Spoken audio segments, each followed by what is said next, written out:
प्रचंड मनोबल। प्राचीन काल में एक राजा के पास एक हाथी था।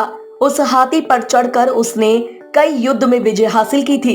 यह हाथी जब छोटा था तभी से उसे इस तरह से प्रशिक्षित किया गया था कि वह युद्ध कला में खूब प्रवीण हो गया। युद्ध में सेना के आगे चलते हुए यह पर्वत सा हाथी अब गुस्से में सिंघाड़ता हुआ दुश्मन सेना में घूमता था तो दुश्मनों के छक्के छूट जाते थे। इस तरह से बलवान हाथी की कीर्ति चारों दिशाओं में फैली हुई थी।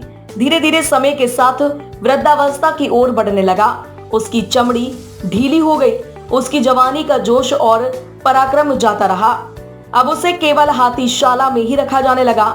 उसका महत्व कम होने के कारण उसका पहले जैसा ध्यान नहीं रखा जाता था। उसे मिलने वाले खाने में भी कमी कर दी गई। कई बार तो बूढ़े सेवक के ध्यान चूक जाने से उसे भूखा प्यासा रहना पड़ता था। इन दिनों उसे ठीक से पानी नहीं मिलने के कारण और एक दिन बहुत प्यास लगने के कारण वह हाथीशाला से निकलकर एक पुराने तालाब के किनारे चला गया। वहाँ उसने खूब छक कर पानी पिया और नहाने के लिए गहरे पानी में उतर गया। लेकिन तालाब में ज्यादा कीचड़ होने के कारण वह वृद्ध हाथी उसमें फंस गया। वह जितना कीचड़ से निकलने का प्रयास करता उतना वह अंदर धंसता जाता। ऐसा करते करते वह गर्दन तक कीचड़ में फंस गया।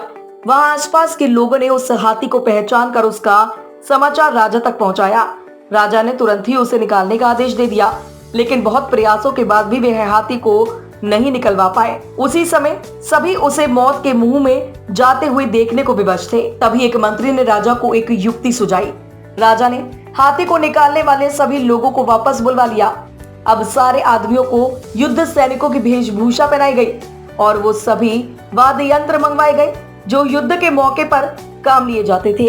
हाथी के सामने युद्ध के नगाड़े बजने लगे और सैनिक इस तरह से उस हाथी की ओर बढ़ने लगे जैसे वह दुश्मन पक्ष के हो। यह दृश्य देखकर उस हाथी में गजब का जोश आ गया। उसने जोर से जिंगहाड़ लगाई और दुश्मन पर हमला करने के लिए अपनी पूरी ताकत का इस्तेमाल करते हुए कीचड़ को रौंदते हुए तालाब के किनारे पहुंच गया और दुश्मनों पर हमला करने के लिए दौड़ने लगा। आखिरकार उसे नियंत्रित कर लिया गया।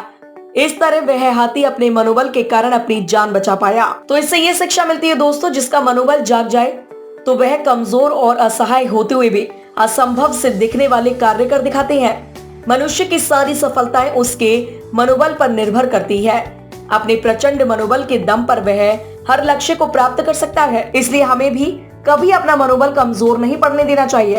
हो सकता है कुछ असफलताएं मिले, लेकिन हमें दोगुने उत्साह के साथ वापस उठ खड़ा होना चाहिए और फिर से भरपूर प्रयास करना चाहिए। दोस्तों, कामयाबी झक मारकर आएगी अपने पास। यह कहानी आपको कैसी लगी हमें कमेंट के द्वारा जरूर बताएं और इसे अपने दोस्तों के साथ शेयर भी करें, क्योंकि हो सकता है किसी को इस समय इसकी सबसे ज्यादा जरूरत हो।